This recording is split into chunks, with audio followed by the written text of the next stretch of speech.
Le 15 mars en cours, les deux chambres parlementaires ont commencé la session ordinaire de mars 2023, dont l'enjeu principal demeure les élections générales de l'année prochaine.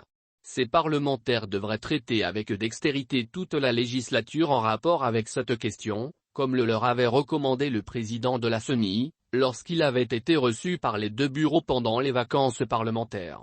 On n'entend plus parler de réforme électorale comme le préconisait le G13. N'empêche. Mais la loi la plus attendue par tous est la loi électorale dite loi Lokondo. Nombre de Congolais veulent voir cette loi révisée de fond en comble, surtout pour y enlever le seuil discriminatoire de 1% de suffrage exprimé sur le plan national. Ce qui élimine de la course aux législatives nationales tous les candidats indépendants qui ne peuvent atteindre ce seuil et, encore moins, les partis politiques dans leurs circonscriptions électorales respectives. Pour contourner cet obstacle de taille, les partis politiques se sont rassemblés dans des regroupements politiques électoraux ayant une reconnaissance légale au niveau du ministère de l'Intérieur.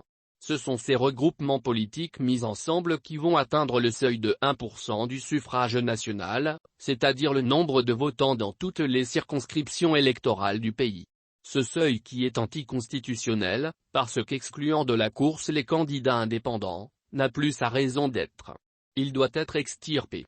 À l'époque, le gouvernement qui l'avait initié, l'avait justifié par la volonté d'éliminer de la compétition électorale des partis politiques de mallette, sans aucune assise sociologique, alors que le jeu doit être ouvert pour tout le monde et qu'on doit laisser aux seuls électeurs le pouvoir de sanctionner.